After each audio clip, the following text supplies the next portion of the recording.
Right on father property. तो देखिए, पिता का संपत्ति पे जो आपका अधिकार है, अगर उस अधिकार की बात करें जो कानूनी अधिकार है, देखिए प्रॉपर्टी को यहाँ पर दो टाइप दे दिया गया। एक हो गया सेल्फ एक्वायर, दूसरा हो गया एंसेस्ट्रल प्रॉपर्टी। यानी एक हो गया कि वो व्यक्ति खुद से अर्जित किया संपत्ति, दूसरा हो गया कि वो संपत्ति जो है वो पैतृक है। लेकिन क्या क्या इसमें नए नियम है, क्या कानून है, वो आज आपके लिए जानना बेहद जरूरी है। प्रॉपर्टी में आ जाता है जमीन है। अगर कोई आपका मान लेते हैं पिता के द्वारा या जो दादा के द्वारा फ्लैट खरीदा गया है ना, तो फ्लैट हो गया, और कोई मकान है तो वो मकान हो गया। ये सभी, इसके अलावे भी जो है प्रॉपर्टी में जो पैसे हैं वो भी एक प्रकार की प्रॉपर्टी है। उसके अलावा भी बहुत सारे चीज हैं जो कि प्रॉपर्टी में आते हैं, और सभी को एक तरह से डिवाइड किया जाता है। आपका जो राइट है अब क्या है, क्या नियम है, कैसे आप अपना अधिकार प्राप्त करेंगे, कैसे आपको अधिकार मिलेगा, उसके लिए क्या क्या चेंजेस हुए हैं, तो चलिए उसको बताने का प्रयास करेंगे। और जो जनरेशन है, जो एक तरह से परिवार का जो जनरेशन है, तो कितने जनरेशन तक लोग जो है वो कम एक तरह से क्लेम कर सकते हैं, तो उसको भी समझने का प्रयास करेंगे। देखें, अगर बात करें प्रॉपर्टी में, सबसे पहले जमीन हो, मकान हो या फ्लैट हो। अब रहा दावा करने की बात, तो दावा जो करेगा वो 4 जनरेशन करेगा, यानी 4 जनरेशन जो है वो दावा करेगा। उसमें एक पिता तो हो गए, यानी फादर है ना, फादर हो गए। दूसरा कौन होगा? ग्रैंडफादर, ग्रैंडफादर है ना। तीसरा का जो होंगे वो होंगे ग्रेट ग्रैंडफादर, और चौथा जो होंगे वो ग्रेट ग्रेट यानी ग्रैंडफादर। तो ये सभी जो है एक तरह से इनका राइट बनता है। अब जो व्यक्ति इस दुनिया में नहीं है, जीवित नहीं है अभी वर्तमान में, उनकी मृत्यु हो चुकी है, तो उनका अधिकार खत्म हो जाता है और उनके बच्चे का अधिकार जो है वो आ जाता है, यानी जो उनके उत्तराधिकारी हैं उनका अधिकार हो जाता है। अब यहां पर सवाल ये उठता है कि ये जो सेल्फ एक्वायर प्रॉपर्टी है, ये आगे चल के लंबे समय बाद में, और ये क्या बन जाता है? एंसेस्ट्रल प्रॉपर्टी बन जाता है। यानी जो अर्जित है ना, वही आगे चल के पैतृक भी हो सकता है, लेकिन कितने जनरेशन के बाद? तो ये अर्जित जो है यानी पैतृक संपत्ति कब बनेगा? 4 जो जनरेशन है उसके बाद, है ना। ये क्या होगा? ये बन जाएगा पैतृक, यानी एंसेस्ट्रल प्रॉपर्टी बन जाएगा।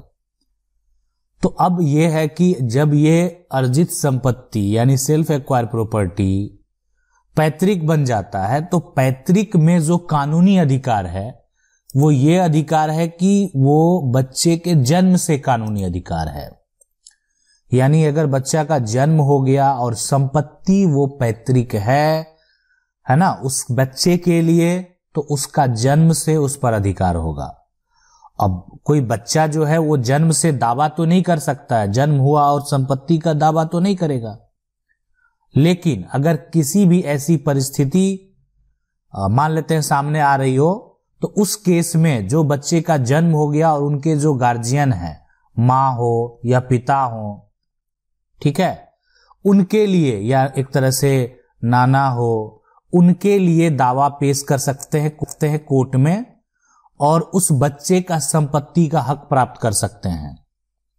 यानी जो उनके गार्जियन होंगे, अगर मान लेते हैं कोई बच्चा है, उनके पिता जो है संपत्ति को बेच रहे हैं जिसका कोई भी वजह नहीं है, या उनके दादा संपत्ति को बेच रहे हैं जिनका किसी प्रकार का कोई वजह नहीं है, तो उस केस में जो बच्चे हैं, उनके जो गार्जियन हैं, वो उनके लिए संपत्ति का दावा पेश कर सकते हैं, इसलिए कि बच्चा का यहां पर जन्म से हक है, अधिकार है। लेकिन बच्चा दावा कैसे करेगा? अब सवाल ये उठता है कि अगर किन्हीं व्यक्ति के पास जो है पैतृक संपत्ति है, तो पैतृक संपत्ति है तो वो किसी भी प्रकार का गिफ्ट नहीं कर सकते हैं।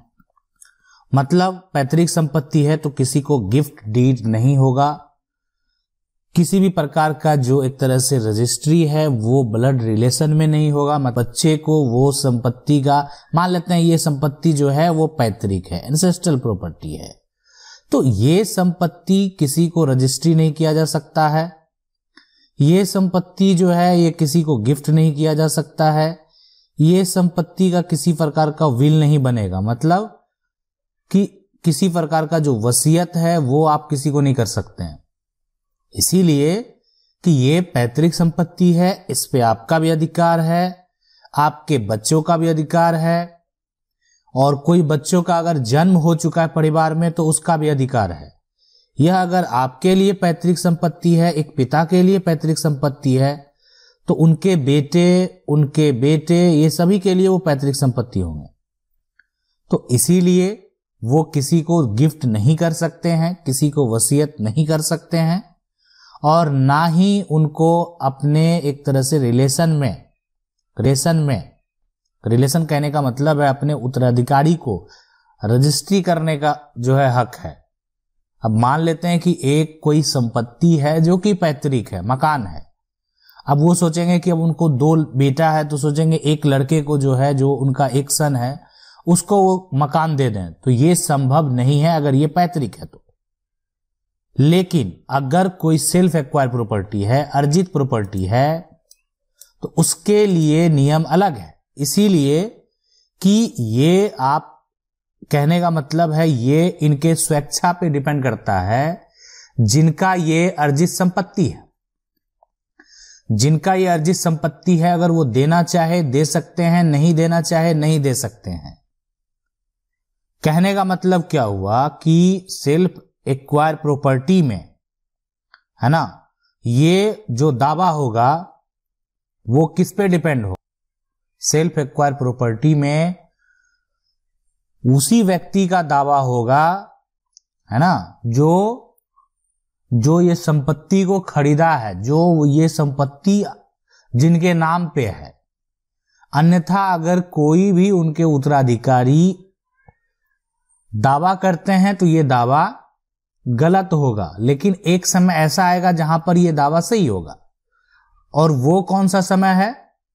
जब उनकी मृत्यु हो जाएगी। कहने का मतलब है कि सेल्फ एक्वायर प्रॉपर्टी पे सभी उत्तराधिकारी का दावा तभी सही होगा जब उस व्यक्ति की मृत्यु हो जाएगी। मान लेते हैं, चलिए इसको भी समझने का प्रयास करेंगे, ठीक है, कि ये जो मकान है, अगर ये मकान जो है वो अर्जित है ना, ये मकान पिता के द्वारा खरीदा गया है, तो पिता के अगर 3 बच्चे हैं तो पिता अपेक्षा से, मान लेते हैं एक बेटा है, फिर बेटी है, फिर बेटा है ना, तो पिता अपनी स्वेच्छा से किसी भी एक बेटे को ये संपत्ति क्या क्या कर सकते हैं, वो यहां पर अगर देखा जाए तो, है ना, कि इसमें जो है वसीयत कर सकते हैं, यानी उसका विल बना सकते हैं, उसका गिफ्ट जो है वो कर सकते हैं। तीसरा, अगर वो चाहें कि उसको रजिस्ट्री भी कर दें तो भी वो गलत नहीं होगा, ठीक है, एक प्रोसेस है, वो भी ये कर सकते हैं। मतलब सेल्फ एक्वायर अगर उनका खुद का अर्जित है, उन्हीं को वो अधिकार है, तो वो वसीयत कर सकते हैं, गिफ्ट कर सकते हैं, रजिस्ट्री कर सकते हैं। लेकिन अगर यहां पर बात करें कि यही अगर यहां पर जो है एंसेस्ट्रल प्रॉपर्टी है, तो ना ही वसीयत कर सकते हैं, ना ही जो है एक तरह से इसका इनको गिफ्ट कर सकते हैं, और ना ही किसी प्रकार का वो रजिस्ट्री यानी कर सकते हैं, मतलब किसी को रजिस्ट्री भी नहीं कर सकते हैं। रही बात अब बेचने का अधिकार, तो बेचने में क्या होता है कि जब अगर पैतृक है तो जो भी लोग हैं सभी तो हिस्सेदार है ना, तो अपना जो उनका शेयर है वो उसको बेचने के लिए स्वतंत्र है।